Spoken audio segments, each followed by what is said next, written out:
All right, we have a tragedy here that we're going to record regarding the President of the United States making us some kind of a formal speech, apology, or whatever you want to call it, in regards to this. This is a bad ordeal for aviation regarding this incident.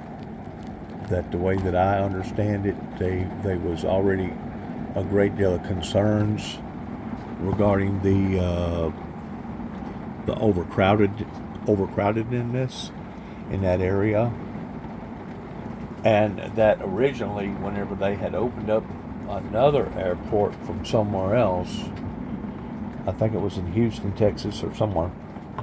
I might be wrong about the location, but I know that whenever they opened up another airport, that airport was originally supposed to have either shut down or been debunked as far as size down. Basically using it for maybe like a military airport or something like that. But this is a bad ordeal, and we need to pray for the victims, because it has really rattled some people all over this country, especially those that are directly involved with the families. President of the United States fixing to speak. Please listen. And once more, let's keep these people in our thoughts and in our prayers. Officials say they believe no survivors. Expected 67 people have lost their lives. 67 people, and Aaron, this flight was coming in. I mean, it's a commuter flight. It's a flight that's regularly scheduled. There's so many questions. Yeah, you're absolutely right. This was a flight from Wichita, Kansas that has only been operating for about a year. Excuse my interruption, Aaron, but let's go to the White House with President Trump. A moment of silence for the victims and their families, please.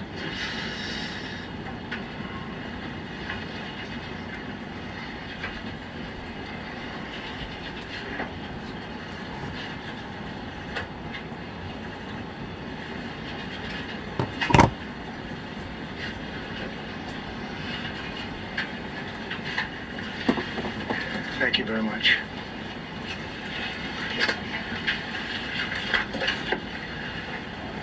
I speak to you this morning in an hour of anguish for our nation.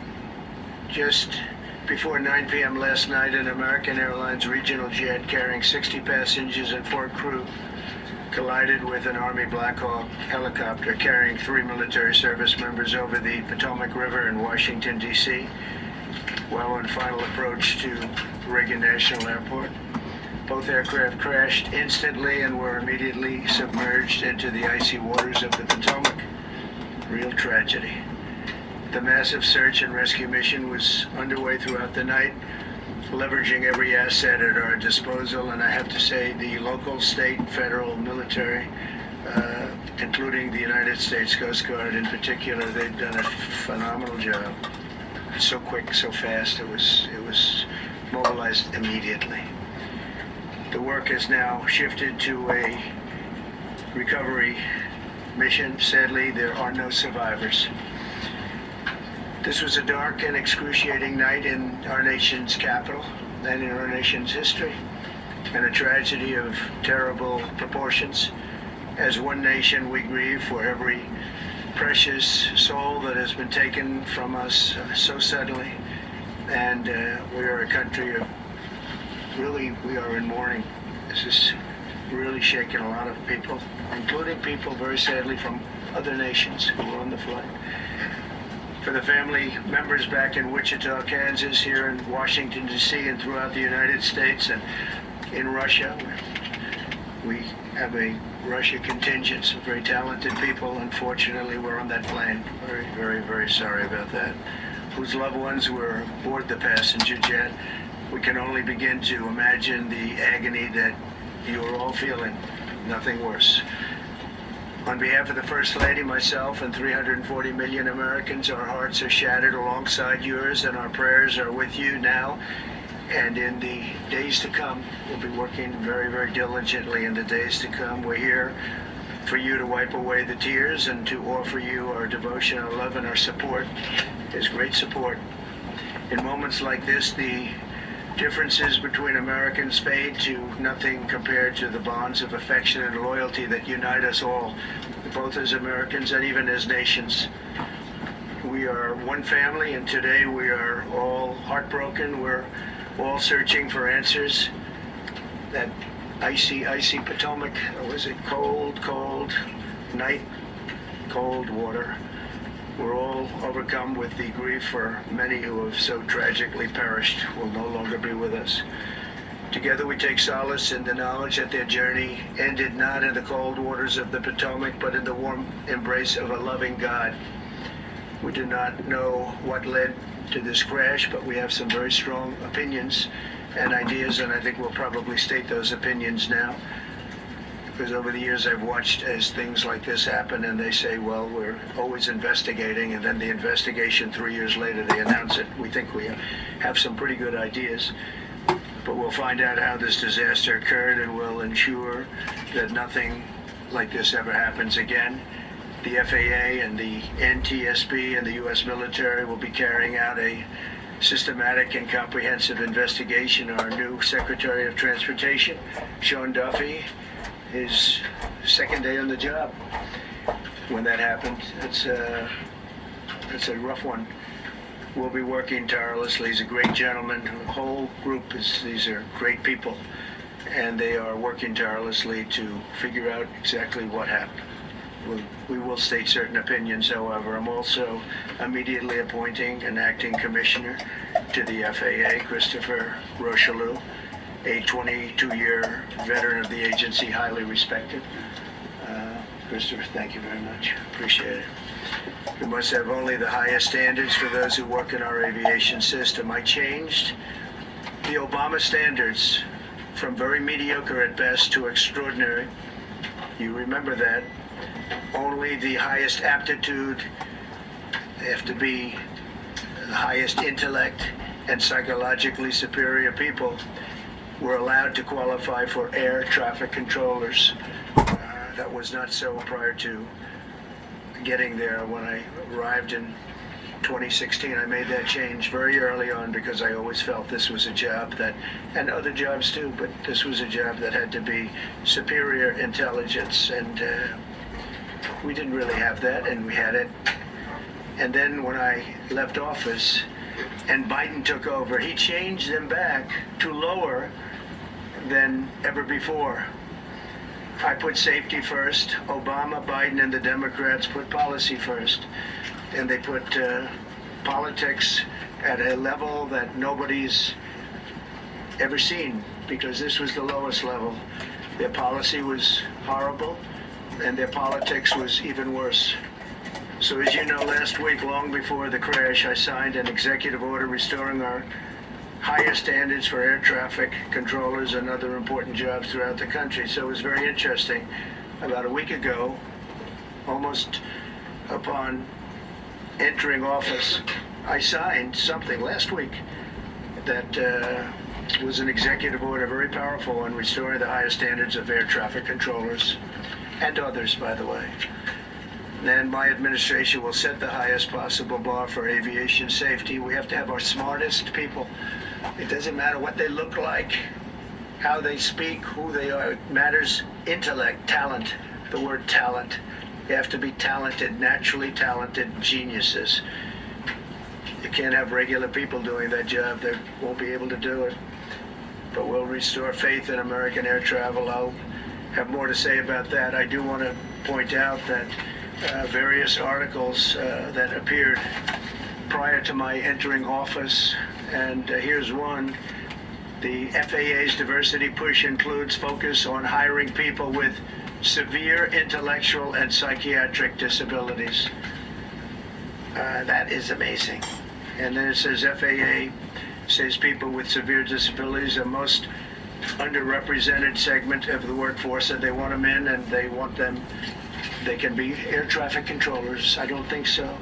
This was January 14th, so that was a week before I entered office, they put a big push to put diversity into the FAA's program. Then another article, the Federal Aviation Administration, this was before I got to office, recently, second term.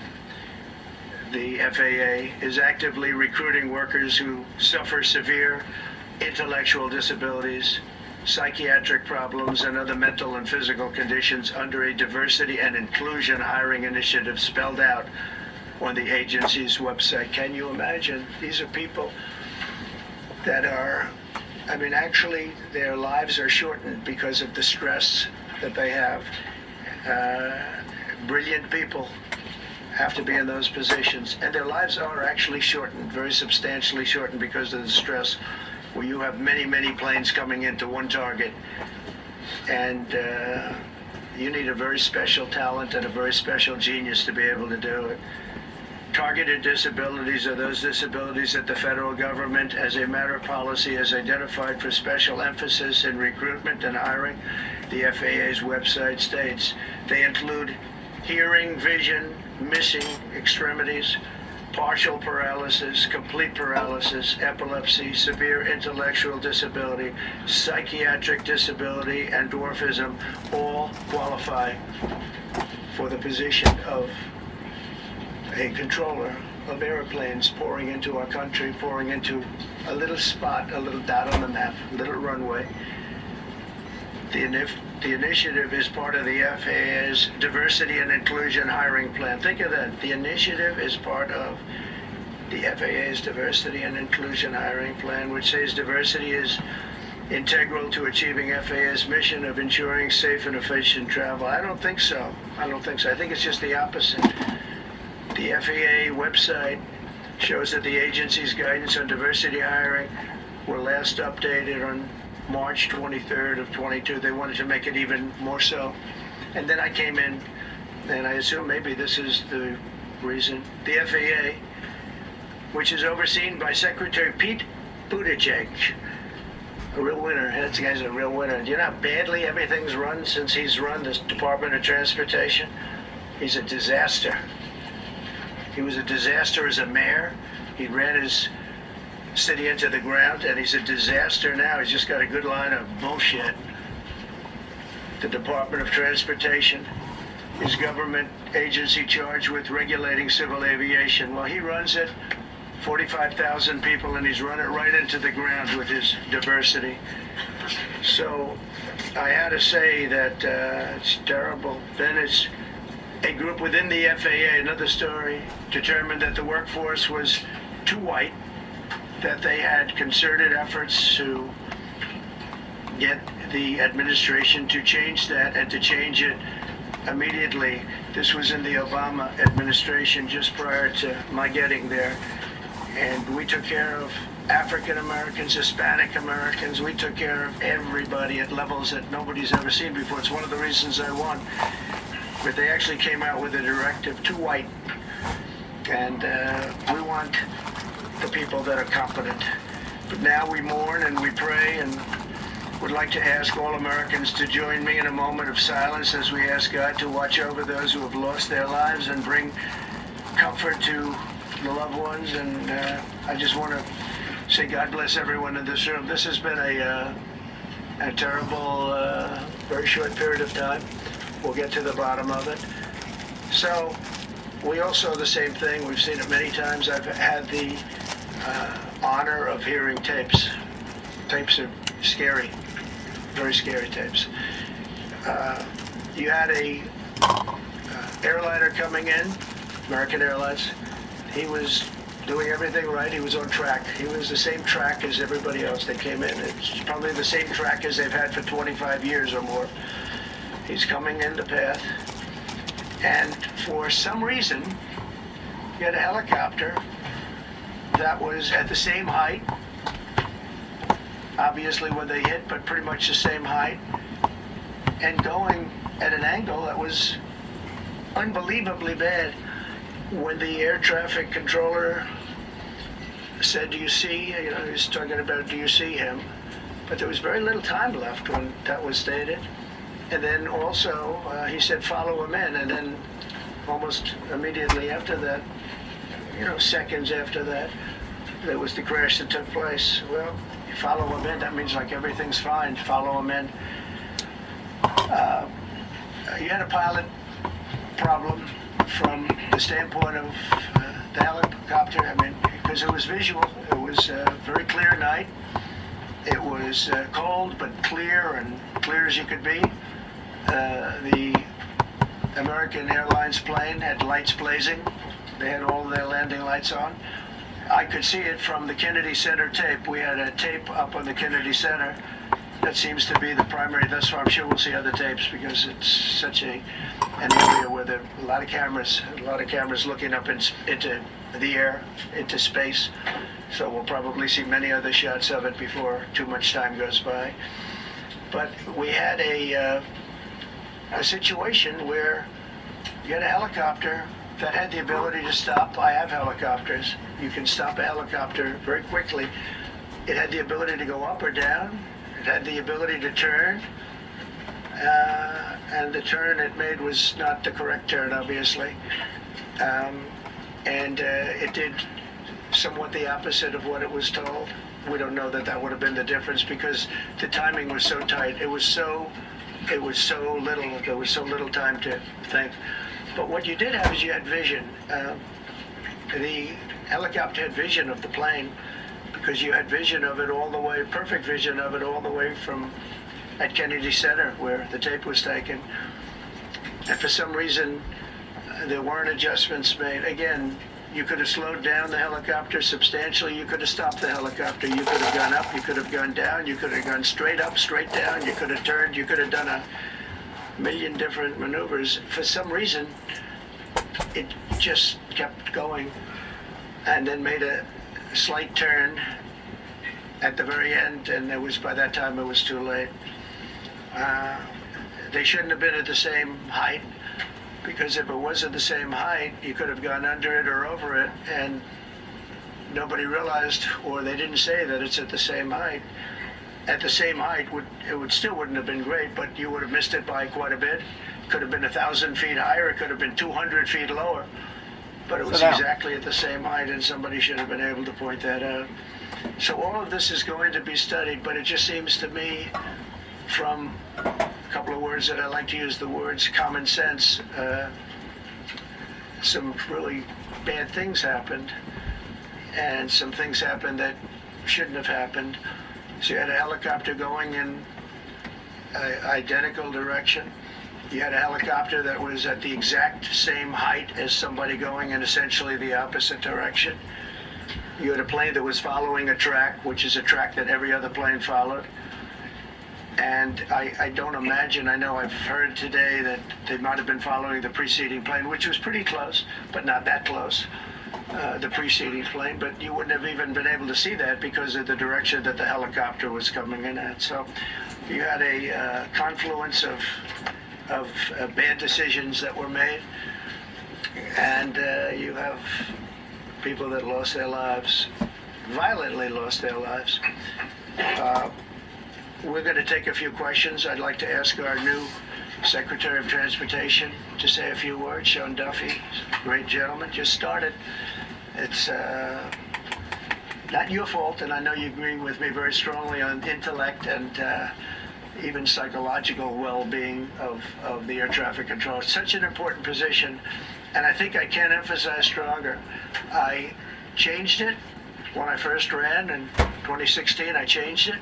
We had the highest standard that you could have, and then they changed it back. That was Biden, to a standard I read it to you. That was from one of your papers. One of the people in this room actually wrote that.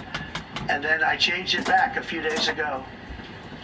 And unfortunately, that was, we'll see. We don't know that necessarily it's even the controller's fault. But one thing we do know, there was a lot of vision, and people should have been able to see that, at what point do you stop? At what point do you say, wow, that plane's getting a little bit close? So this is a tragedy that should not have happened. Please, sir. Thank you, Mr. President. And I would just note the President's leadership has been remarkable during this crisis. We've had a whole of government response, local, state, federal, and when you see that kind of cooperation, it begins with the leadership in this body. So thank you for that, Mr. President. You make our jobs a lot easier. You made an important point that when we deal with safety, we can only accept the best and the brightest in positions of safety that impact the lives of our loved ones, our family members. And I think you make a really important point on that, Mr. President. That is the motto of your presidency, the best and the brightest, the most intelligent coming into these spaces. I want to take a moment and extend my condolences to the families of the loved ones. We commit to them that we are going to get to the bottom of this investigation, not in 3 years, not in 4 years, but as quickly as possible, with the NTSB, who is here today, as well as the FAA. What happened yesterday shouldn't have happened. It should not have happened. And when Americans take off in airplanes, they should expect to land at their destination. That didn't happen yesterday. That's unacceptable. And so we will not accept excuses. We will not accept passing the buck. We are going to take responsibility at the Department of Transportation and the FAA to make sure we have the reforms that have been dictated by President Trump in place to make sure that these mistakes do not happen again. And again, I want to thank you for your leadership, Mr. President, and I appreciate the confidence you placed in me. Thank you. Pete, would you like to say something? Well, thank you, Mr. President. Again, I want to echo what the Transportation Secretary said about your leadership. From the moment we found out about this, we were in contact with the White House trying to determine exactly what happened. I would echo it as well. No excuses. We're going to get to the bottom of this. We first and foremost, from the Defense Department, want to pass our condolences to the 64 souls and their families that were affected by this. Never should happen. And certainly the 3 service members, the 3 soldiers, a young captain, staff sergeant, and a CW2 chief warrant officer, on a routine annual retraining of night flights on a standard corridor for a continuity of government mission. The military does dangerous things. It does routine things on the regular basis. Tragically, last night, a mistake was made. And I think the president is right. There was some sort of an elevation issue that we have immediately begun investigating at the DoD and Army level. Army CID is on the ground investigating. Top-tier aviation assets inside the DoD are investigating, sir, to get to the bottom of it so that it does not happen again, because it's absolutely unacceptable. But I want to echo what the Transportation Secretary and you, Mr. President, said, because it pertains to the DoD as well. We will have the best and brightest in every position possible. As you said in your inaugural, it is colorblind and merit-based. The best leaders possible, whether it's flying Black Hawks and flying airplanes, leading platoons, or in government. The era of DEI is gone at the Defense Department, and we need the best and brightest, whether it's in our air traffic control, or whether it's in our generals, or whether it's throughout government. So thank you for your leadership and courage on that, sir, and we'll stand by you on that. Thank you very much. JD, please. Well, thank you, Mr. President, for your leadership. I just want to reemphasize something the President said, and you've heard from the Secretary of Transportation and of Defense. There really was a whole of government response. We were all on the phone. We were all communicating yesterday, trying to get to the bottom of this immediately, but also try to communicate with the American people about what happened. Something the President said that I think bears reemphasizing, which is that when you don't have the best standards in who you're hiring, it means on the one hand, you're not getting the best people in government, but on the other hand, it puts stresses on the people who are already there. And I think that is a core part of what President Trump is going to bring and has already brought to Washington, D.C. is we want to hire the best people because we want the best people at air traffic control, and we want to make sure we have enough people at air traffic control who are actually competent to do the job. If you go back to just some of the headlines over the past 10 years, you have many hundreds of people suing the government because they would like to be air traffic controllers, but they were turned away because of the color of their skin. That policy ends under Donald Trump's leadership because safety is the first priority of our aviation industry. Thank you, Mr. President. Thank you, Mr. President, on DEI and the claims that you've made, are you saying this crash was somehow caused and the result of diversity hiring? And what evidence have you seen to support these claims? It just could have been. We have a high standard. We've had a much higher standard than anybody else. And there are things where you have to go by brain power, you have to go by psychological quality, and psychological quality is a very important element of it. These are various very powerful tests that we put to use, and they were terminated by Biden, and Biden went by a standard that's the exact opposite. So we don't know, but we do know that you had two planes at the same level. You had a helicopter and a plane. That shouldn't have happened. And we'll see. We're going to look into that, and we're going to see. But certainly for an air traffic controller, we want the brightest, the smartest, the sharpest. We want somebody that's psychologically superior, and that's what we're going to have. Yeah, please, go ahead. Mr. President, you mentioned at the top of the briefing that there were several Russian nationals on the flight.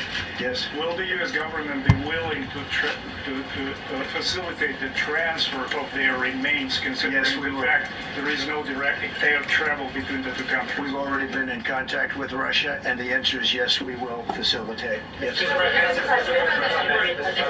Please, go ahead. Thank you, Mr. President.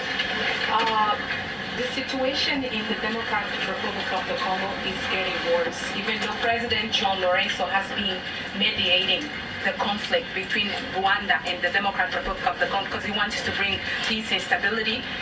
The situation is really bad right now. I want to hear from Ms. President if you have any plan in the future to bring peace in the Well, you're Democratic asking me a Republic question of the about Congo. Rwanda, and it is a very serious problem, I agree, but I don't think it's appropriate right now to talk about it, but it is a very serious problem. We don't even yet know the names of the 67 people who were killed, and you are blaming Democrats and DEI policies and air traffic control and seemingly the member of the U.S. military who was flying that Black Hawk helicopter. Don't you think you're getting ahead of the investigation right now? No, I don't think so at all. I don't think were the names of the people. You mean the names of the people that are on the plane? You think that's going to make a difference? Does it comfort their families? They are Or are you a blaming group of DEI people that have policies? lost their lives. If you want a list of the names, we can give you that. We'll be giving that very soon. We're in coordination with American Airlines. We're in coordination very strongly, obviously, with the military. But I think that's not a very smart question. Are you I'm blaming- surprised coming from you. Are you blaming Please. Thank you. Please. Thank you, President Trump. Thank you for being here.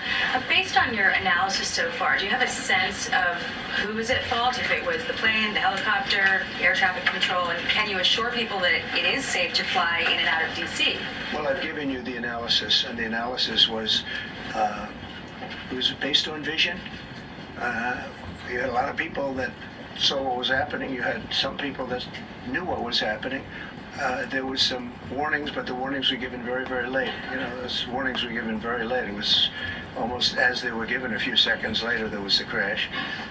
It should have been brought up earlier. But the people in the helicopter should have seen where they were going. I can't imagine people with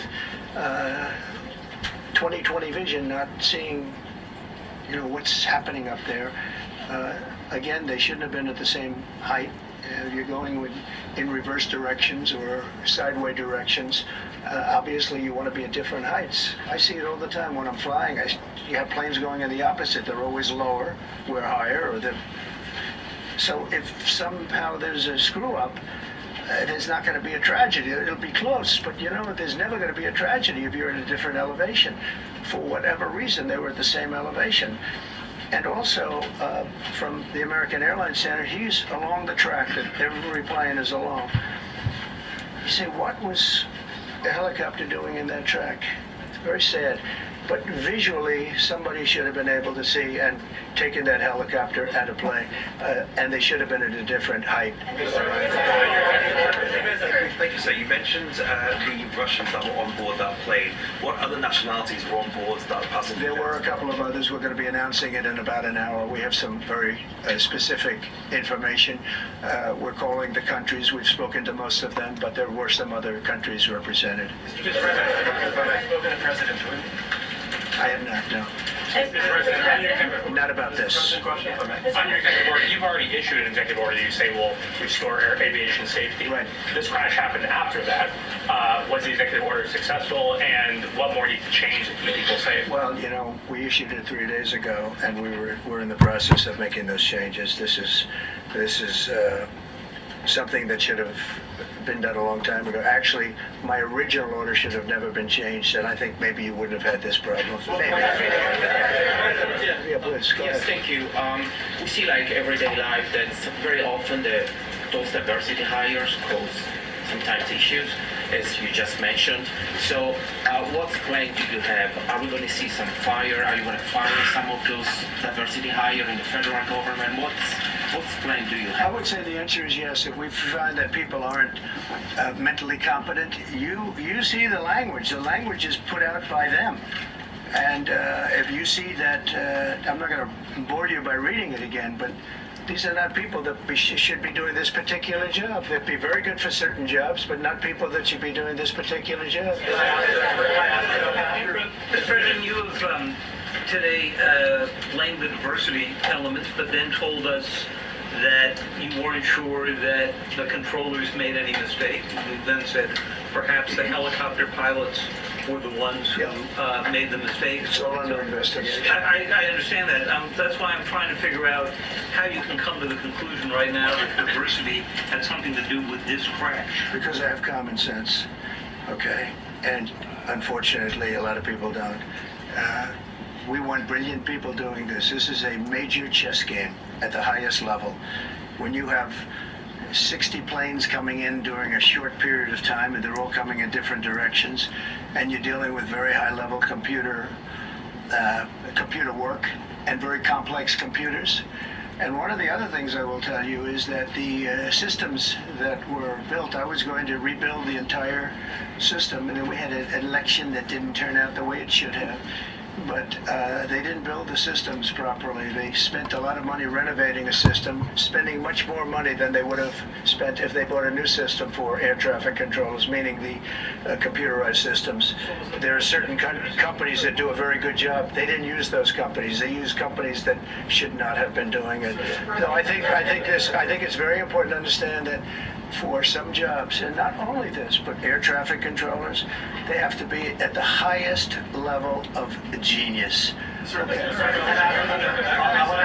I want to ask you about the ice skaters in a moment because the U.S. Ice Skating Committee was affected. But first, if I can, the cited FAA text that you read is real, but the implication that this policy is new or that it stems from efforts that began under President Biden or the Transportation Secretary Pete Buttigieg is demonstrably false. It's been on the FAA's website. No, it's on the website, the FAA's website. It was there in 2013. It was there for the entirety. What I read. It was there for the entirety of your administration too. So my question is, why didn't you change the policy during your first administration? I did change it. I changed the Obama policy, and we had a very good policy. And then Biden came in, and he changed it. And then when I came in 3 days ago, I signed a new order, bringing it to the highest level of intelligence. Okay. It's on the website. Welcome back to the. I'm sorry. You mentioned that a vision was probably the problem that was at issue in this crash. There's been some reports that one of the pilots in the helicopter may have been using night vision equipment. Was there any? I heard that. We don't know. We're going to know that pretty soon. It may change your viewplane if you do have the night vision. So it's very possible that could have happened. That would be maybe a reason why you wouldn't actually see as well as on a clear night. You can see sometimes better without it. Mr. President, is it helpful to have your Secretary of Transportation confirmed, and does this intensify your interest in getting other nominees confirmed quickly? Is it helpful to have your Secretary of Transportation confirmed, and does this intensify your interest in getting other nominees confirmed quickly as well? For sure, we want fast confirmations, and the Democrats, as you know, are doing everything they can to delay them. They've taken too long. We're struggling to get very good people that everybody knows are going to be confirmed, but we're struggling to get them out faster. We want them out faster. It's a good question, actually. we've been pushing Sean. Everyone knows Sean for a long time. He got many, many Democrat votes, but they want to take as long as they can. They ask questions like some of the questions that Peter would ask that were totally irrelevant and not very good questions, but they want to just keep it going. They want to keep it going as long as possible. I was very honored, actually, that you got so many Democrat votes. That was really good. It was really good.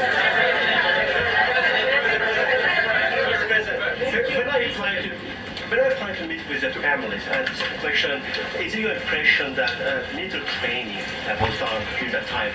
The what? The training that the helicopter was involved in. Is it anything you can tell us about You that? don't know. These are the things that will come up with the investigation. You don't know. But the helicopter obviously was in the wrong place at the wrong time, and a tragedy occurred. Please. Mr. President. Question about the... No, go ahead. Thank you, Mr. President. You've been critical of the current regulations and you've called for big reforms at FAA. I'm curious, sir, Well, I made the reforms, actually. what is your message? 3 days ago, I made Yes, sir. And what is your message then to the American public in the weeks and months ahead? Should they feel hesitant to fly?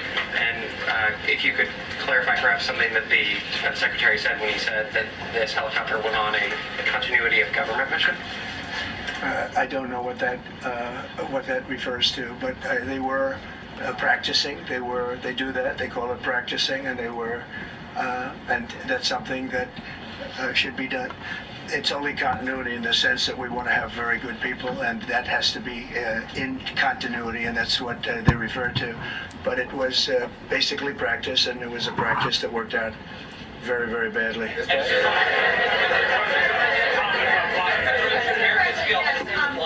On his question, the first question, should people be hesitant to fly right now? No, not at all. I've not hesitated to fly.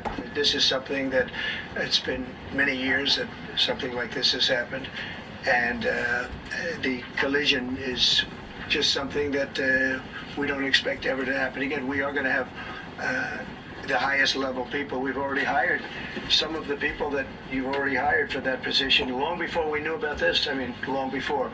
From the time I came in, we started going out and getting the best people because I said it's not appropriate what they're doing. I think it's a tremendous mistake. You know, they like to do things and they like to take them too far, and this is sometimes what ends up happening. Now, with that, I'm not blaming the controller. I'm saying there are things that you could question, like the height of the helicopter, the height of the plane being at the same level and going in opposite directions. It's not a positive. But no, we're already hiring people. No, it's safe. Flying is very safe. We have the safest flying anywhere in the world, and we'll keep it that way. Thank you all very much. Thank you very much.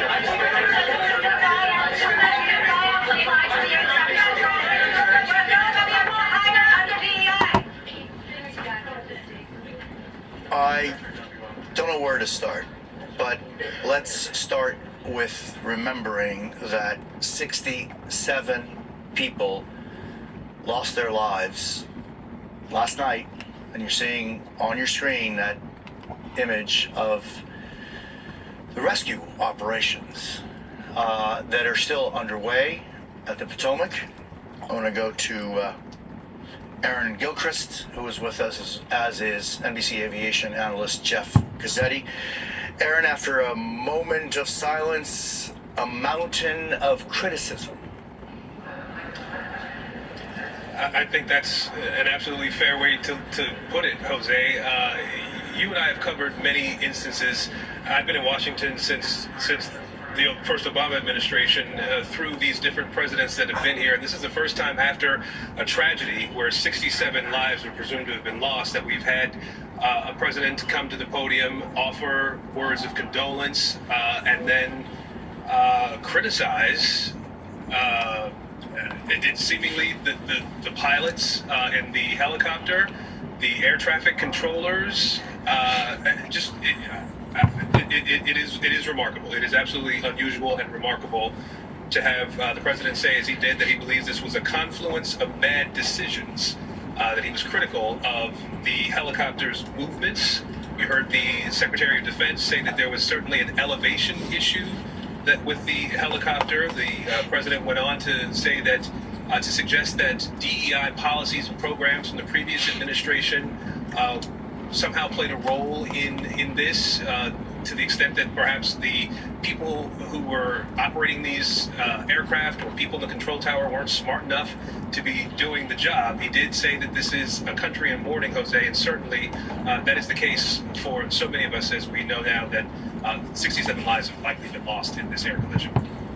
Yeah, and I would like to once again underline that our thoughts, our prayers are for the 67 people that lost their lives, for their families and what they are going through right now. Jeff, meanwhile, there is an investigation just underway.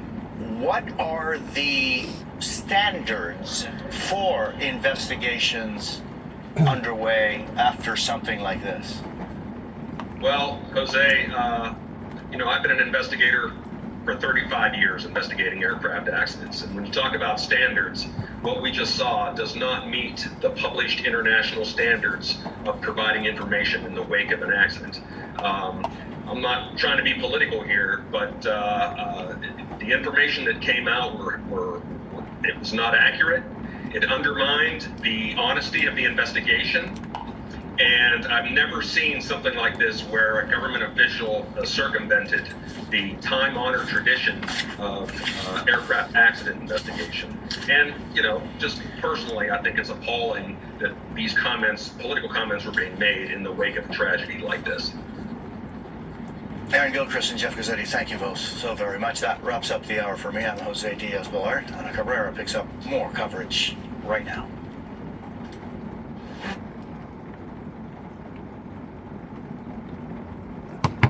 It is believed there are no survivors after an Army Black Hawk helicopter on a routine training flight collided with a regional passenger jet from Wichita, Kansas. Just moments ago, you saw here live President Trump holding a briefing with his new transportation and defense secretaries, initially leading the nation in mourning. As one nation, we grieve for every precious soul that has been taken from us so suddenly. And we are a country of, we are in mourning. This is really shaking a lot of people. The president went on to claim DEI policies could have contributed to the crash. So far, the bodies of at least 28 passengers and crew have been received by the D.C. medical examiner, including one of the 3 soldiers aboard that military flight. In all, 67 people are believed dead, including several young American figure skaters, their family members and coaches returning from a training camp in Kansas. Russian state media says 2 Russian world champions were also on the plane. We are now some 15 hours or so since the dive teams first entered the frigid river, battling strong winds and currents and floating chunks of ice. The black boxes are still somewhere in that waist-deep water, and officials say the passenger jet is now in 3 sections.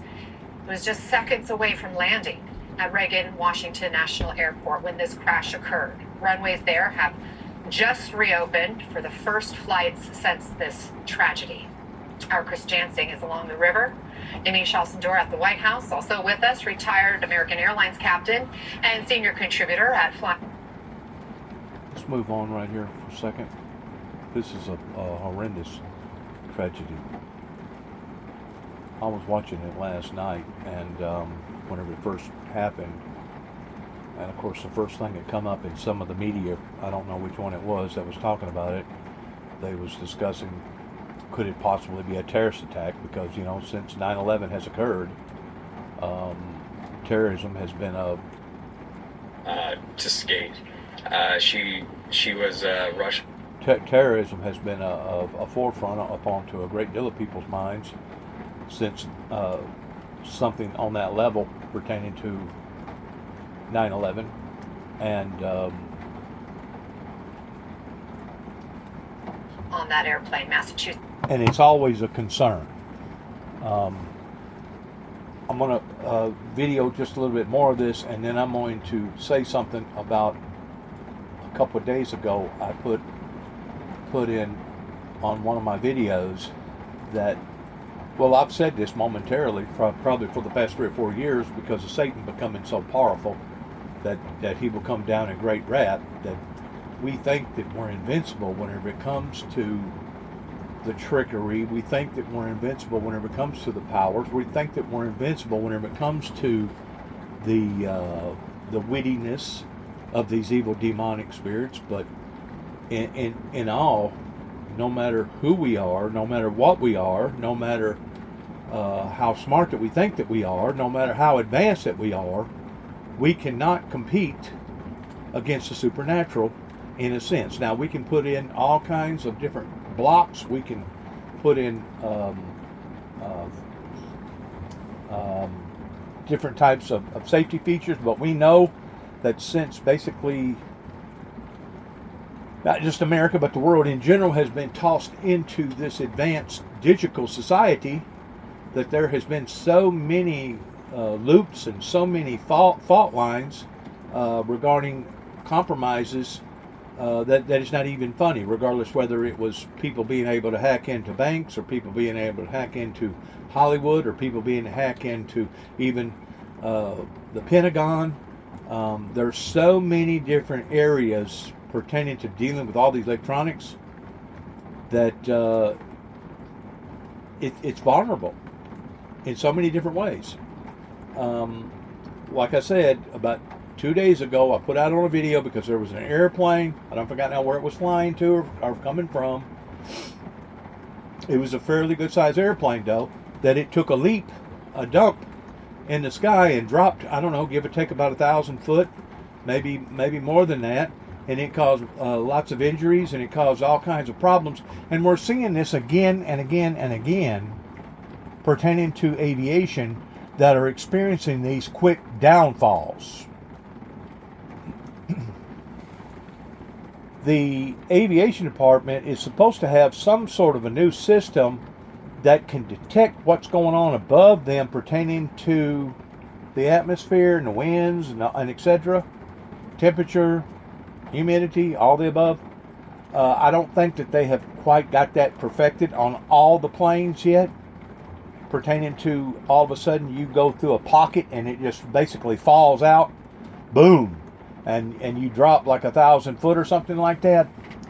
But I had made mention before, and I'll make mention again, that the powers at bay of what not just the American people but the world is dealing with right now is really beyond most people's imaginations in what to expect and how to expect it, regardless whether it comes in the forces of wind towards radiating a fire like happened out in California recently, or the fire that happened out in Hawaii recently, or the fire that happened in other parts of California that killed so many people.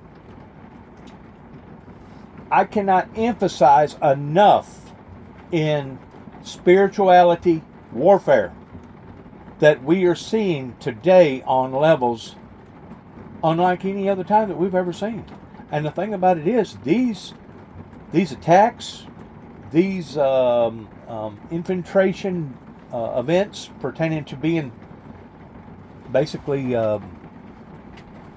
invaded into, are only going to increase unless we really have the power of the Holy Spirit within us to teach us how to put out those fire breakers, what to do, how to do it, where to do it, when to do it. And also you need to keep in mind of the facts that after COVID had hit, even my son had brought it to my attention pertaining to not just brute labor pertaining to good, strong men, but people that could think for themselves, people that could do for themselves. And according to him, what that he has taken notice of, was that now, instead of getting number one labor because of COVID, because of what COVID has done, it's more secondary labor, because a lot of people has brain fog, or did get brain fog. I don't know if they're still having brain fog pertaining to COVID. And there was just so many things that COVID done towards knocking the wind out of our sail. And I'm not saying that wind can't be put back into our sail. It can, providing that it's a godly, Holy Spirit wind to get us out of this troubling times that we're in right now. But I'm really surprised from listening to the reports last night that there hasn't been more occurrences like this that has occurred due to the fact of it being such of a high, stressful area in that area. I mean, whenever you sit and watch some of these big airlines like O'Hara or down in Dallas or Atlanta, and you're sitting there watching these 747s coming in and coming out, basically every 60 seconds you got one either coming in or coming out. And whenever you get to looking at the aviation pattern pertaining to America, that any given day, any given hour, any given moment, there's between 4,000 and 5,000 people either flying into America or out of America. I don't see how they keep up with everything like they do to begin with.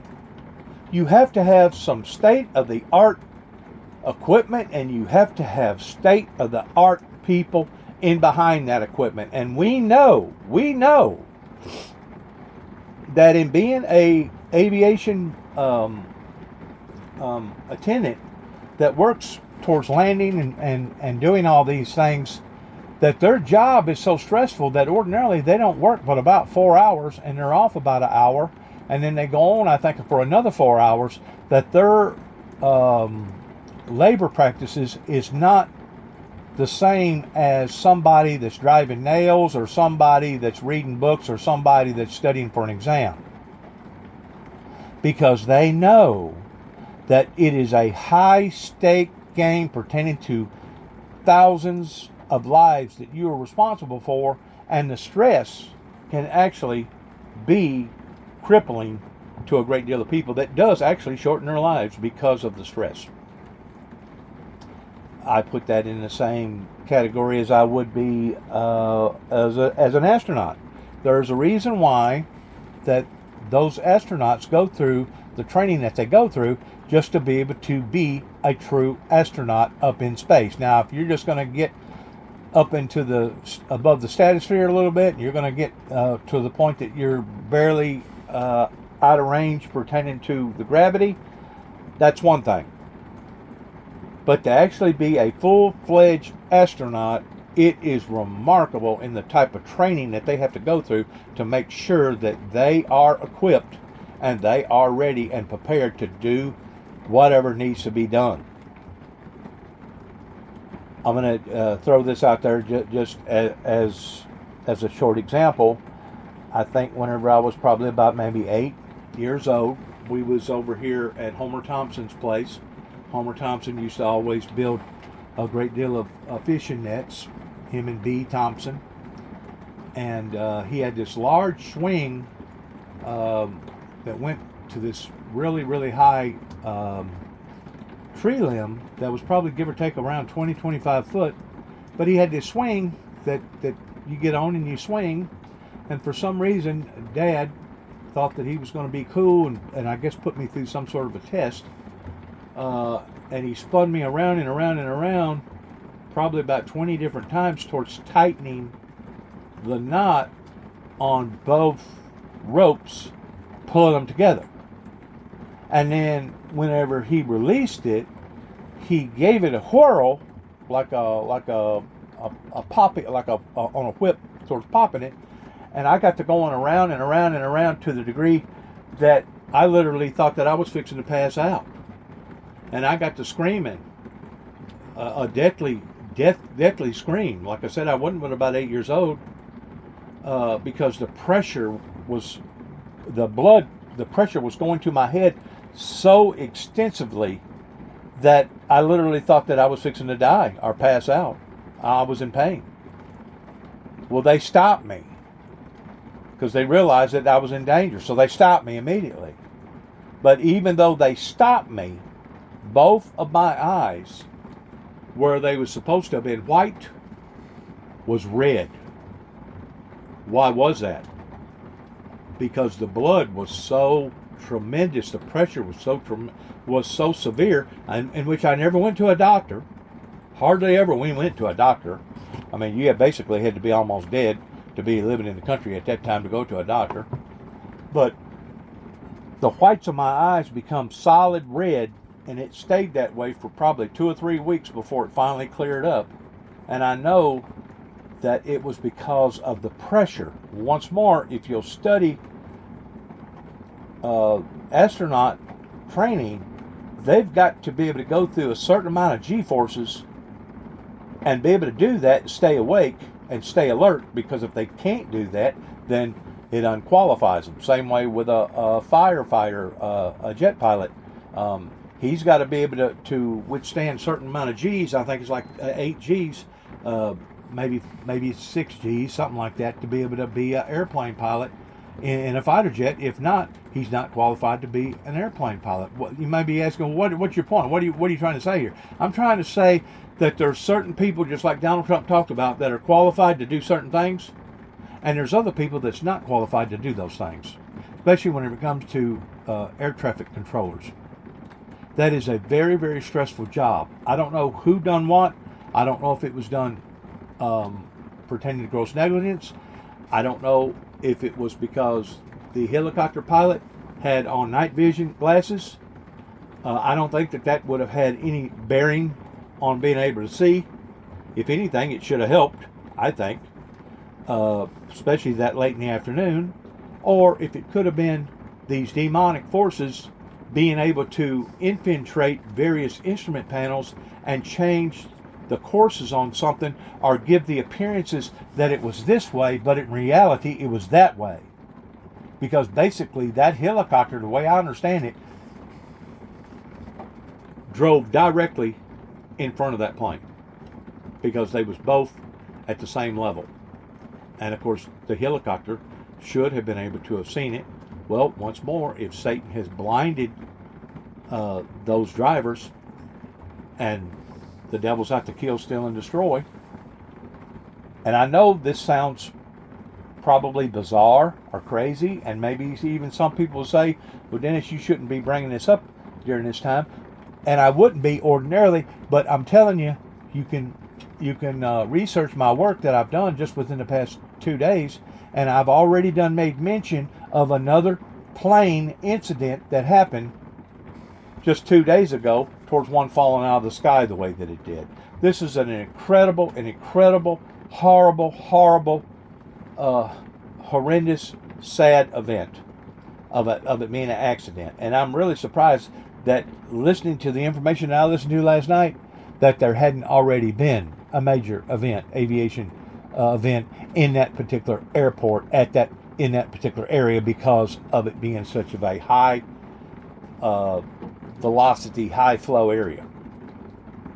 Massachusetts-based skaters Spencer Lane and Gina Hahn, their mothers Christine Lane and Tin Hahn, as well as 2 coaches, former figure skating world champions Evgenia Shishkova and Vadim Nomov. And they were among an elite figure skating group and their families returning from a training camp that was held in conjunction with the U.S. Figure Skating Championships that were in Wichita, Kansas over the weekend. NBC News affiliate WRC just spoke with the ex-husband of one of the coaches who was on the plane. She was one of the best skaters I've ever seen. Honestly, she was one of the best pair girls to skate. She was Russian All-Stars on ice. She toured with Torval and Dean for years and years, and was one of the best. Knowing that, what the impact she made to all the skaters and everyone, just hurts my soul. And most of them are under 12 years old. There's 3 boys that I know that, just like a male skater, dealing with that, it's hard enough seeing that. And then the 2 girls from Northern Virginia Skating Club in Fairfax, they're Instagram people. It's tough, like, they're gone. That's what kills me, is these kids. NBC's Antonia Hilton is there in Wichita. Just heartbreaking details to hear there, Antonia. At this point, what else do we know about the victims? Good afternoon, Anna. It has been an incredibly solemn day here in Wichita. I'm at City Hall, and people have been working overnight in this city to try to identify the people who are from here, who work here, or part of communities like the figure skating community that have spent significant amounts of time here. But officials have been really careful here to be slow about this process, very careful with their words, because as they made clear to the media here this morning, They wanted to be sure that they could reach all of the families affected by this and have conversations with them first and go through the identification process before names and rumors were out there. I had the opportunity, though, to speak with one longtime resident and the CEO of the Aviation Museum here, Ben Sauceda, who described really the culture, the impact. I mean, you have to keep in mind, this is a city of about 500,000 people. So when you think about, say, 6 degrees of separation, this is the kind of community where actually it's more like 2 to 3 degrees, and people recognize family names and they know each other. Take a listen to some of our conversation. We're doing okay. I mean, this is obviously a situation that is impacting our entire community. The full effects are not known yet. The names have yet to be released, and so there's almost a bated breath to see how that will change once those names are released. But we're just a community in mourning. And that heartbreak, again, comes at several levels. First, the level that this is a small city, so there's that intimacy, that knowledge, the roots that go back a long time for many people. Then there's the sort of specific subsets of communities like the figure skating community, people who were here celebrating them, so excited for the championships, and then for the training camp that happened afterwards. And then all kinds of communities, people who come here for recreation, who take that exact flight path. In fact, Mr. Sauceda, who you just heard from there, takes that exact flight when he travels to Washington, D.C. himself. The kind of flight where you get on it and you recognize neighbors, people who you work with at times on that route. And so people are being very careful right now as they wait for a prayer vigil to start here, where they're going to pray for the families, the community members affected here, support each other, and some of the names are locally starting to come out here, and so certainly people are going to have some questions and look for that kind of support. Anna. Antonia Hilton, thank you for your reporting. We want to note that American Airlines has set up a toll-free number for people who may have had loved ones on Flight 5342. You can see it there on your screen. That number is 1-800-679-8215. The recovery efforts continue right now in the frigid Potomac River. This is what D.C. Fire and EMS Chief John Donnelly said about the conditions rescue crews faced overnight. The water that we're operating in is about 8 feet deep. There is wind, there is pieces of ice out there, so it's just dangerous and hard to work in. And because there's not a lot of lights, you're out there searching every square inch of space to see if you can find anybody. The divers are doing the same thing in the water. The water is dark, it is murky, and that is a very tough condition for them to dive in. Joining us now, Tim Taylor, CEO of Tiburon Subsea, which specializes in underwater robotics and ocean technologies used in underwater rescues and recovery. Tim, at this stage in the operation, we're about 15 hours after the crash. It's now daylight, but still very cold. What does an underwater recovery entail, and what would, I guess, search crews be doing right now? Well, it's very shallow water, so all things considered. So, but if there's probably on impact, there's not a lot of water between the plane and the bottom. So that plane. Shallow water ought to make it a little better towards recovery, rather than being out in the ocean somewhere having to go down a half a mile or a mile deep. It's just a horrible, horrible situation all the way around. And so sad. And to have military personnel that basically had a clash with civilian planes. I just imagine this right here is going to change aviation way up, especially in that area, towards making some new rules and regulations and making sure, like Donald Trump said, that only the best of the best can be qualified to work in those extreme harsh conditions. How they handle the holidays, like I said, is still beyond me, because everybody has to know. They have to be within feet up in the air of knowing where somebody's going to be in their direction, what level the next one's going to be, 5 minutes after that one, and in the meantime you got 4 other ones fixing to land. I mean, it's just remarkable in what these aviation people can do and are doing. And it's a sad, sad situation all the way around that I don't think America has had an aviation disaster in the past 16, 17 years, if I'm not mistaken.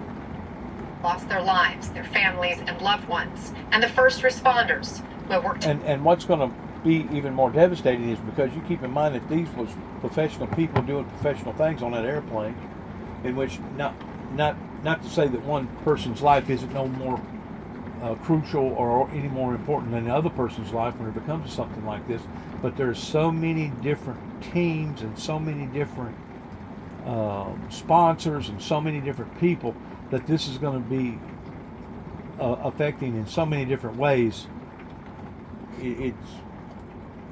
We just now starting to see the front end of all this, this catastrophe. We just need to pray for the victims, pray for the victims' families, pray for the victims' friends, pray that aviation can work out their kinks, pray that America will stay strong, and we will be on guard regarding these computer glitches or failures or whatever happened that they determined it happened during this incident. Tirelessly through the night. May they find strength and solace in this difficult time. Amen. Much more in just a moment. You're watching MSNBC Reports. We'll back it up one more time right here where we can see it. It's difficult time.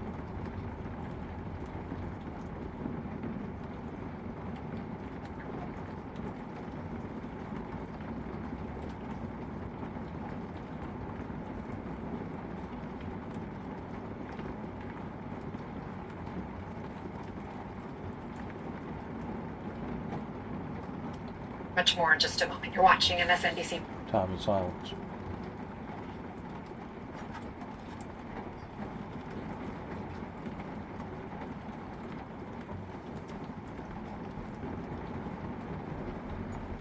Going here.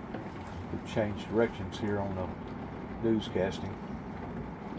Going. Going.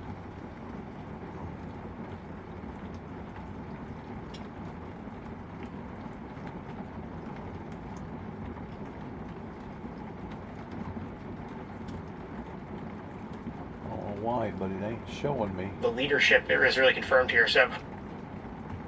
Now it is. It wasn't showing me my arrows and how fast that I was going forward. Let's back it up just a little bit right here. All right there. Flight out of Wichita, Kansas, and an Army Black Hawk helicopter near Reagan National Airport. You can see a moment that is caught on video. I think we could show that to you. Both aircraft plunging into the water behind me and triggering a massive search and rescue effort. At least 300 people responded, fighting freezing temperatures, heavy wind and ice, as they tried to find anyone who may have survived the crash. But it was not to be. Early this morning, officials confirmed this is no longer a rescue operation, but a recovery operation. So far, officially, 28 bodies have been pulled from the water, 27 from the plane. Last night, they first said that four people had been rescued, and I guess those must have been 4 bodies that was retrieved. Because they was actually given out last night, shortly after it occurred, that there was 4 people that had been rescued out of the water. So they've changed that story too as well. It's a very fluid story. From the military aircraft, from the helicopter, President Biden talked about the disaster just a short time ago. All right, we've done already seen that, so let's go forward. Stop right here. Also plane crashes before. The NTSB is extremely careful, especially in the early stages of the investigation, not to get out in front of the facts. So I can't hear him good. Bad reception there or something. Background noise or something. Jeff Gazzetti, the FAA and NTSB. All right, looks like I'm going to have some technical difficulty because of it raining right now. Let's see if we can clear that up a little bit. Give us any early clues about what might have happened here? Not really. It gives us a clue that the controller did make a communication to the helicopter, but we really need to listen to a lot more of that videotape. How busy was the controller? Was the helicopter communicating long before the collision? Did the helicopter clearly indicate to the controller that he had the CRJ in sight? I think right after that piece that you just played, there is some communication about, have it in sight, visual separation, I think, is what the helicopter pilot may have said. Now, it may have been another pilot. That's what the investigators are going to carefully vet the accuracy of these communications. And when they're sure of who said what and when, that's when we'll really be able to piece together this mystery. We mentioned the NTSB is in charge of this investigation, and we now do have official confirmation from them that they're going to update us on everything that's going on at 2:45 Eastern time this afternoon. So about an hour and a half or so from now is when that is scheduled. But in the meantime, let me ask you about how they prioritize, because the suggestion I heard this morning was, first and foremost, they want to recover the victims, and obviously they are still finding parts of both of the planes. Significant parts have already been found, but what is the priority right now? What is the NTSB doing, and does the investigation in some ways take a second spot to making sure that the bodies are recovered?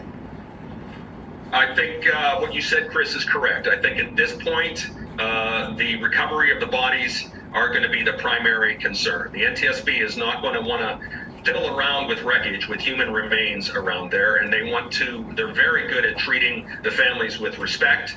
And so I think they're going to let the recovery effort continue. Now, that's not to say that they might be able to do two things at once while they're doing body recovery. That you could have a couple of divers retrieving the flight data recorder and the cockpit force recorder. As long as it doesn't interfere with the body recovery and happens concurrently with that, I think the NTSB would allow that to happen. But in terms of massive movements of the wreckage and recovering the wreckage, that's going to happen after the bodies have been recovered.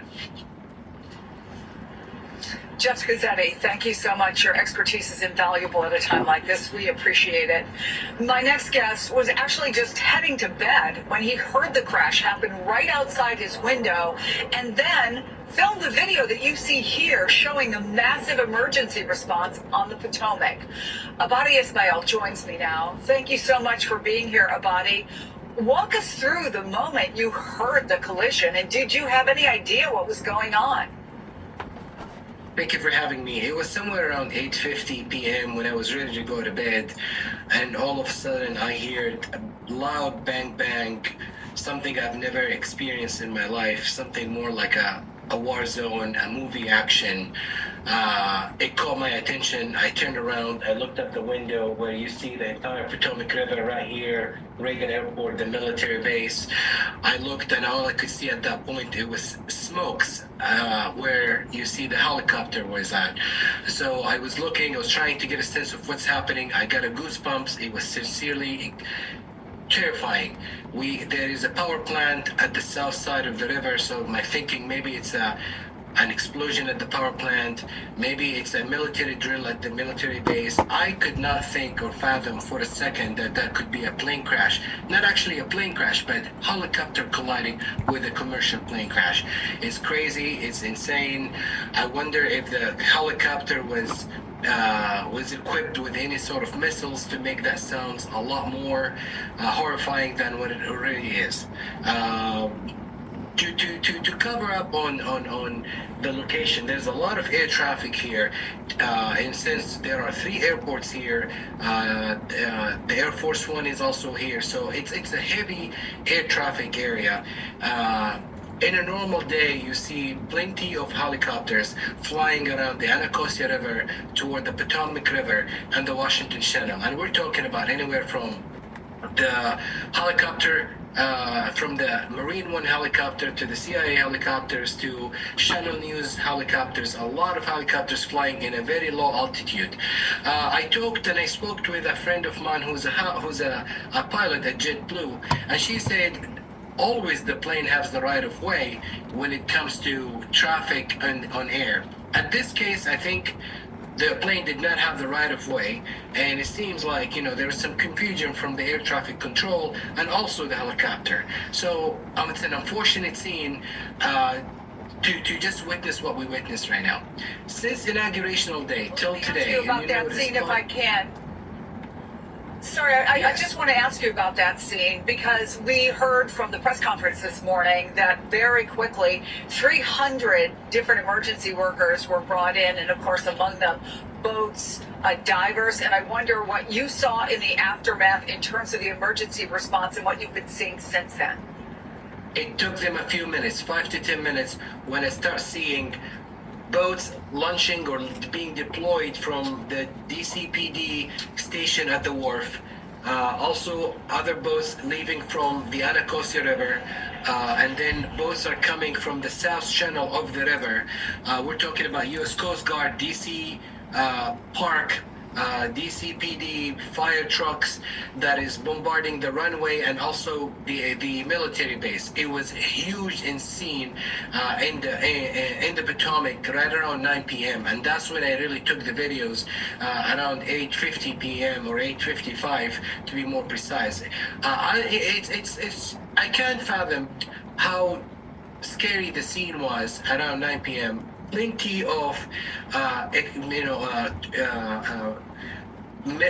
what we say, like resources from the DC been launched to the sites. The most difficult thing is the water is frozen. So you can imagine, I've seen a lot of airboats. They float over ice. And some of the areas of the river still have ice since inaugurational day. So that adds more difficulties, not just to the diver, but also to the mission, to the recovery mission. As we hear now, it's a recovery mission. This water, the Potomac River, has a very strong stream going south river. So if you think about the timeline that the plane crashed around 8:50 p.m. last night, and we're going to 1:15 p.m., that's over 15-16 hours. So you can think that some of the remains, human bodies, fuselage, have already drifted south the river by miles. So I would expect that the search and rescue, or at least the recovery mission right now, expands beyond the recovery site, going the south side of the Potomac by miles, 5 to 6 miles at this point. Abadi, this is something that happened not just in your view, but it feels like virtually in your backyard. And as you say, there's always flights. There's 3 airports there. This is just something you're used to hearing or seeing every day. How are you doing, and how are your neighbors who you've spoken to doing right now? Yeah, so I am exactly at buzzer point. So the area has been completely shut down for operations. DC are blocking the area. I couldn't get to the office today because of the situation that is happening. It's horrifying to think for a second that a plane crashed in the DC area when you see Marine One is flying here consistently and frequently. CIA helicopters fly on a low altitude. Military helicopters that flies all the time on a low altitude. We're talking about 1,000 feet at the most. It's low. It's very low, and they fly up and down the river on a daily basis. So it wasn't unusual to see the helicopter flying on low altitude, but the bomb, the bang, the traffic in the river, the conversation on the news, they called it quickly. It's a recovery mission. It just tells you how horrifying the situation is right now. And to be quite frankly, I am not sure how the mid-air collision happened between a flight that is normally flying on a specific route. Most of the flight flying to DCA, they have a specific route, whether they're flying north to south or south to north. So that, hopefully we'll hear more investigation and what's the conclusion of the investigation from the FAA American Airlines, Reagan Airport, and so forth. Thank you so much for taking the time, Abadi Ismail, for talking to us. I can't imagine what these last 16 hours have been like for you, so thank you so much. We want to take you now to Massachusetts, and that is where Nancy Kerrigan, well-known USA figure skater, Tenley Albright, and other skating officials are reacting to what has happened to their U.S. figure skating community. Let's listen in. With the proper discipline and techniques that would carry them through the sport forever. And they were very good at that. The Hahn family, we watched Gina just grow up here. From just a tiny little tyke into this amazingly mature 13-year-old, who you wouldn't even think was 13. A great performer, a great competitor, and off the ice, a great kid. You know, I think as we would say, or some circles would say, raised right. Just a really good kid, great parents. And we talk a lot about the athletes, but I think we're going to miss their moms as much. Just really good people.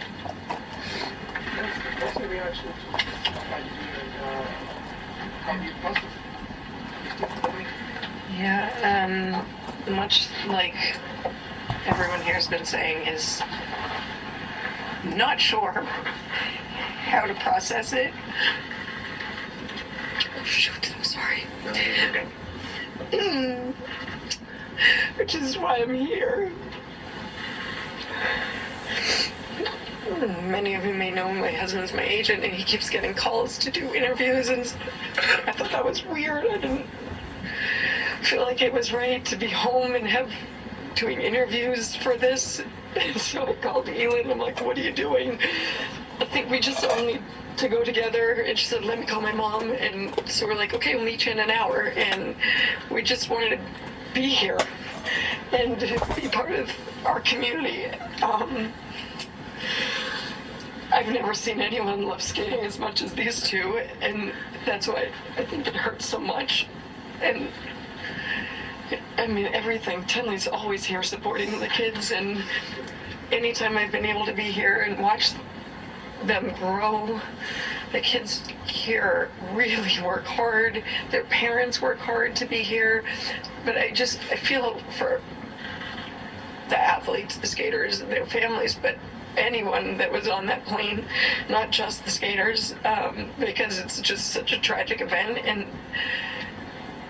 we've been through tragedies before as Americans, as people, and we are strong.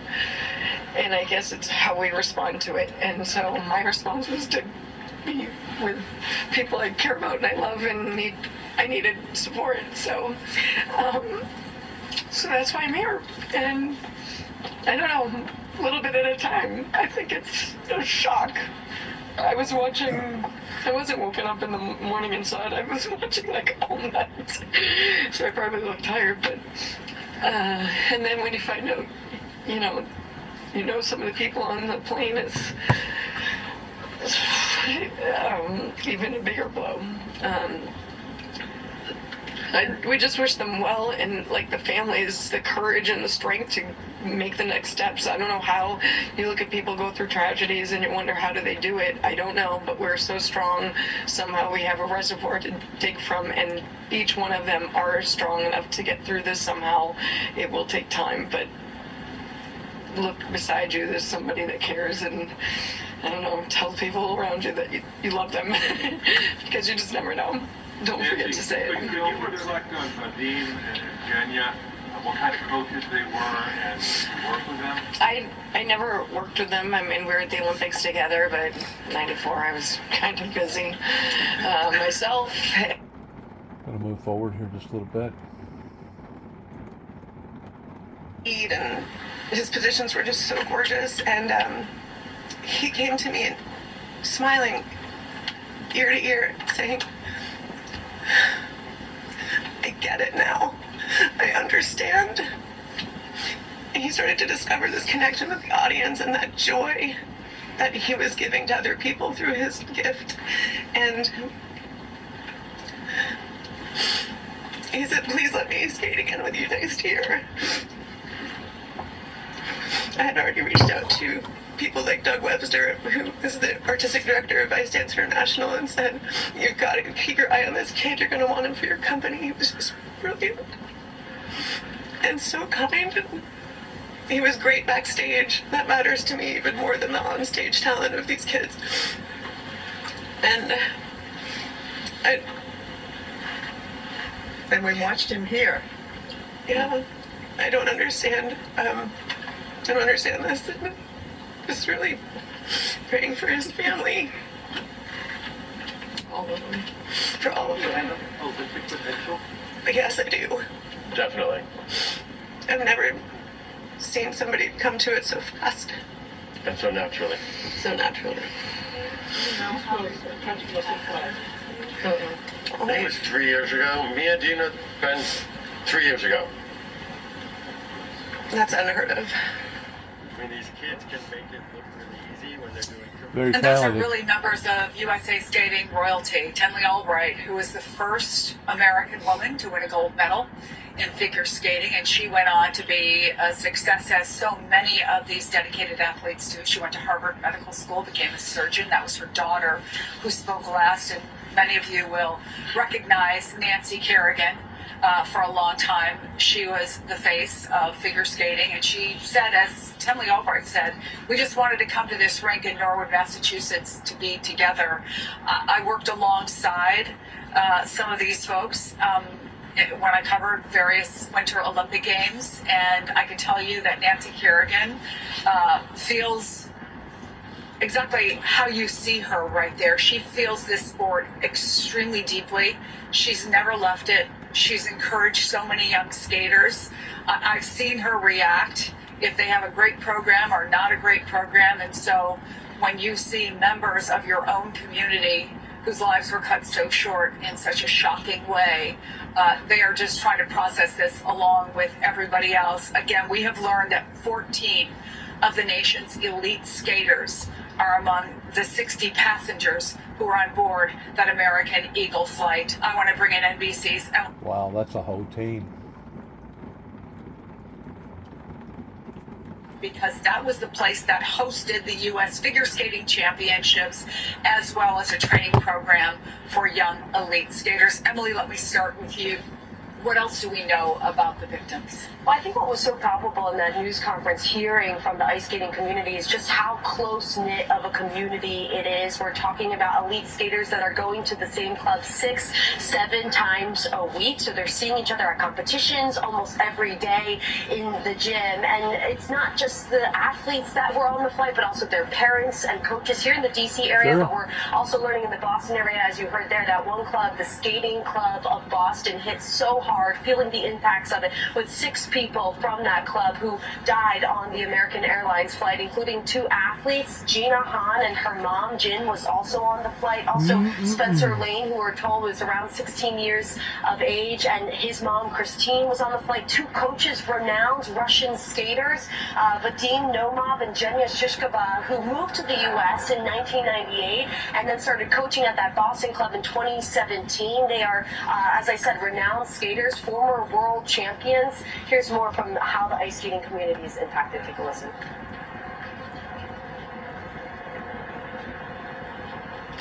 We came here because we needed to be together.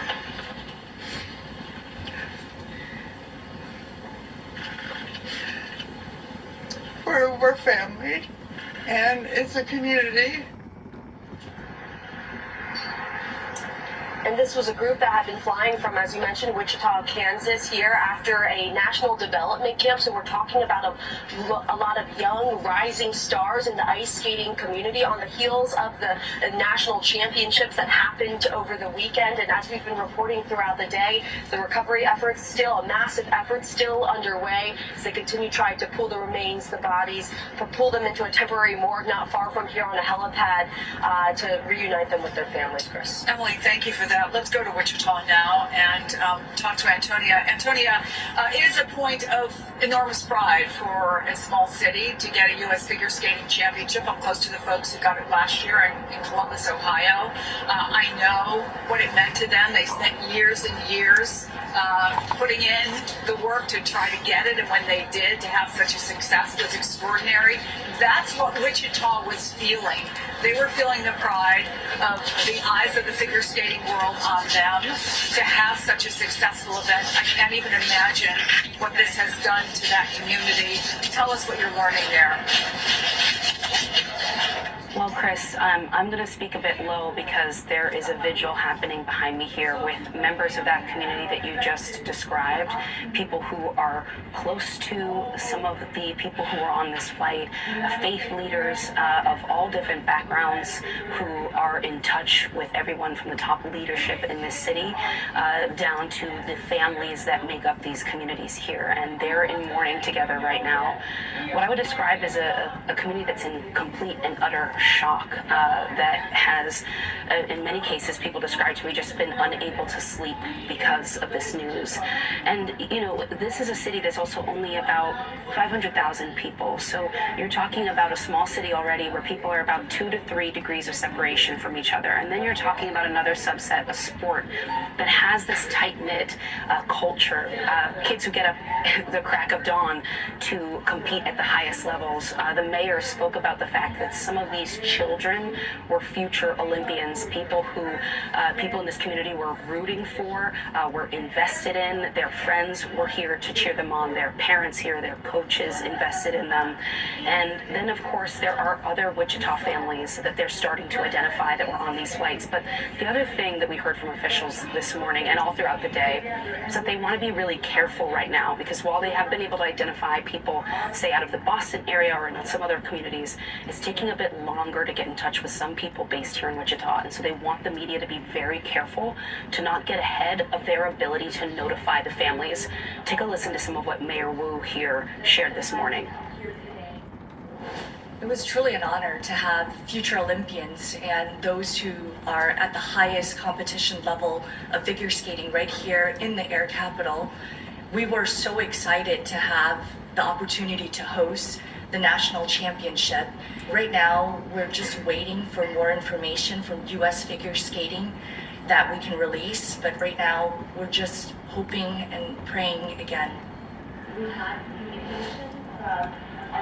And Chris, to give you a sense of the feeling and the scene here, there is this vigil happening behind me here. I hope you can see through the door that it is standing room only. Hundreds of people seated, dozens and dozens more standing around trying to be part of this community moment, to support each other, to offer their condolences, their love to the families and communities and kids affected by all of this. But what I keep hearing from people is that they think this pain is going to be with them, not just for weeks and days to come, but for years. This is a tight-knit place, and they're really just at the very beginning of this long process, Chris. Antonia Hilton, thank you for that. And coming up next, the difficult conditions on the water for divers still trying to recover the bodies of those lost in the deadliest U.S. air disaster since 2001. We're going to end it right there. I'm going to say a couple things real quick. Hopefully it'll be to enlighten, help to cope with the situation a little bit better. Those that know anything about my life, I spent a great deal of time up in Lamb Lakes, up by Sugar Bay.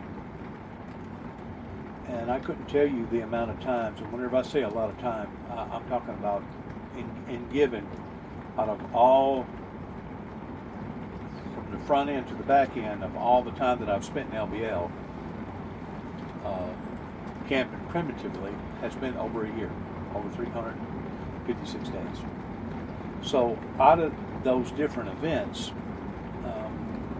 I had different things that occurred in what I had to witness. And one of those things that I witnessed more than once was Fort Campbell Army Base, which is basically connected to the east side of Lamb Lakes, basically from Dover all the way up towards Cadiz, Kentucky. There's a whole area right there that basically joined LBL.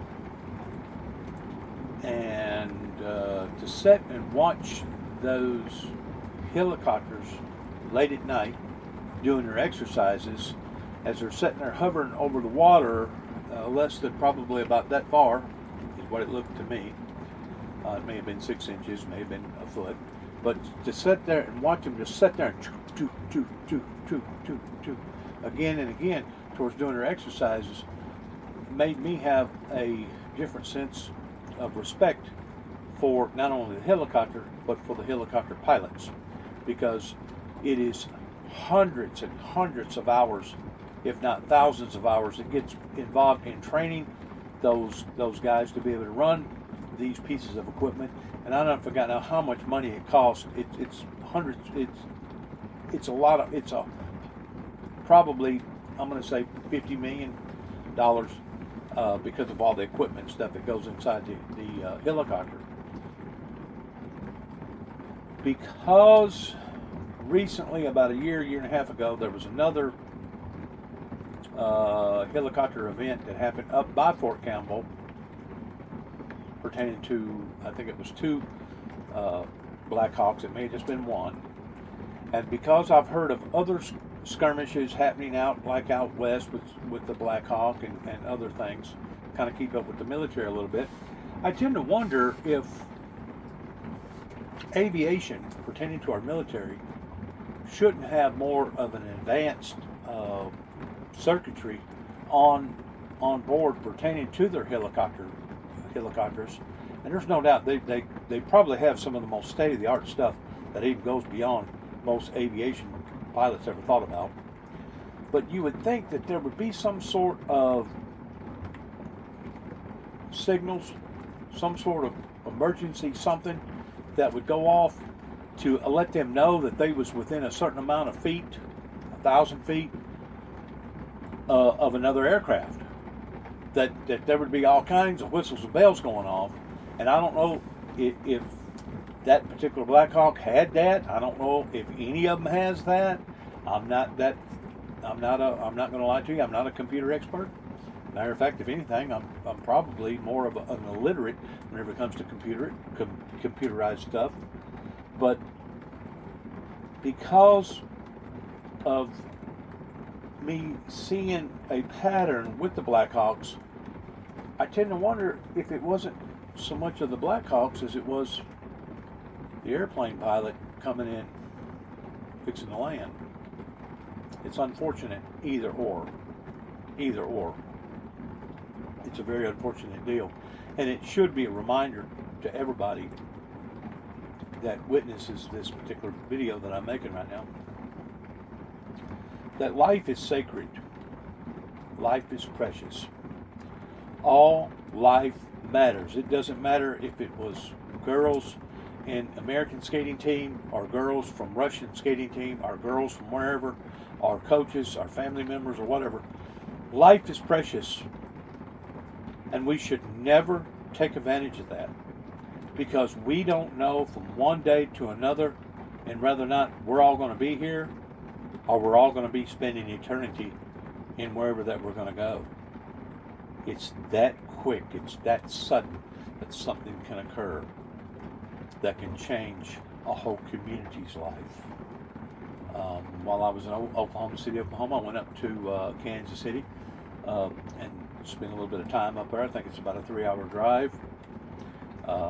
Kansas basically is a growing, leaping community, and I'm pretty sure that this will be devastating to their town. This will be devastating to their city on a sportsmanship deal, not counting the human casualty deal pertaining to losing so many people.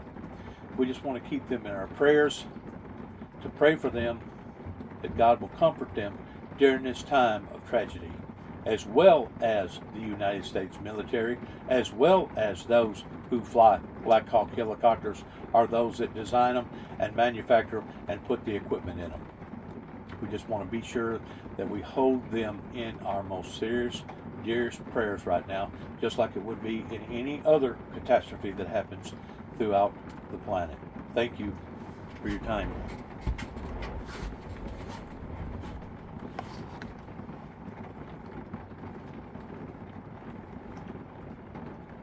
deadliest plane crash since basically 2001 is what they're saying. I thought that there was another, and there probably was, another incident that happened. And there has been private planes where we've seen 2 or 3 that's wound up becoming deceased in plane accidents, but nothing on this level. This is a pretty high number event that has occurred. Of course, I can remember back whenever I was a child, whenever the incident happened with the flight that was out of O'Hara that landed in a neighborhood not too far from basically where we was familiar with, up and around Fox Lake, Antioch district, just down below there, about an hour or so, of how devastating that plane accident was. I watch TV a lot of times pertaining to disasters in flight, and it's remarkable. I can't use another word that I can think of right now. It's remarkable in how people feel a calling to want to work in investigating teams like this, towards going in behind an accident and picking up all the little pieces and basically taking the airplane, even though it may be in 1,000 or 10,000 pieces, and trying to put it back together again to try to get a better idea on what happened, why it happened, how can it be avoided and never it happening again. It's remarkable in how that those people can do what they're doing pertaining to the first responders as far as going and getting the remains. That's another family that needs to be remembered in prayer, because whenever you deal with stuff like this on a one-to-one level, it is very, very intensely emotional. And unless you've been well trained, it can be devastating for the first responders. It can be devastating for those that are working for some of those investigating teams that go in behind these situations and do this. So the whole scenario definitely needs our deepest, dearest, sincerest prayers. And I guess what really makes it look so devastating is the fact that there was different warning signs that kept coming up in the aviation area over in the Reagan Airport in Washington, D.C., in that area, that there was so many different close calls. Somebody preferred it last night as using the illustration of cheese having holes in it. In other words, it was barely holding together pertaining to what that they was doing. And thank God that they've done what they've done in the length of time that they've done it in without other major catastrophes. But there was already red flags going up everywhere pertaining to the close encounters. They had so many different close scrapes that could have wound up just like this one here did. So these are all things that's going to have to be re-examined. These are all things that's going to have to be looked upon from a safety standpoint, because it's devastating whenever something like this occurs. And it doesn't just happen in America. Keep in mind that these occurrences can happen anywhere in the world pertaining to aviation. Aviation since COVID has been strained. Aviation since COVID has been, I ain't going to use the word neglected, but they have been strained to the point that a lot of things that is occurring with used parts versus good parts, cutting corners in areas that they shouldn't be cutting corners in, a lot of those things are now starting to show up in aviation that really and truly they had a handle on before COVID ever hit. So don't think that this is just an American problem. This is a worldwide aviation problem that I just hope to God that they can determine what it was and they can correct the problem, regardless whether it's adding a different feature, a different app onto their equipment to where they can have warning signals going off. First thing I thought of last night whenever it started developing on TV was, my God, that ain't too far from where they had that problem with the boat that run into the bridge railing and knocked the whole bridge down over there. So that whole area has been strained by different devastations that's occurred, as well as January the 6th. So I'm pretty sure that this has had a pretty profound effect upon that whole area over there, towards people getting goods and people doing this and taking things out of normal, especially since COVID has hit and everybody trying to recuperate after COVID has hit. They just need prayer. The whole situation needs prayer. Father, eternal God, we thank you, Lord, for this day. We thank you, God, that you will take control over this incident that occurred. We pray, Lord, that you will comfort the loved ones and the friends and those that are associated with all the families, as well as the military personnel. We just pray, Lord, that you will keep your guiding hand upon to us, guide us and direct us, lead us, O Lord, in the direction that you desire for us to go in.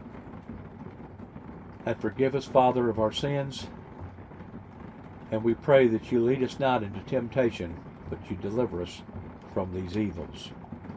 In thy holy Son's name we ask, in Jesus' name, and amen. Thank you for listening. God bless, and shalom.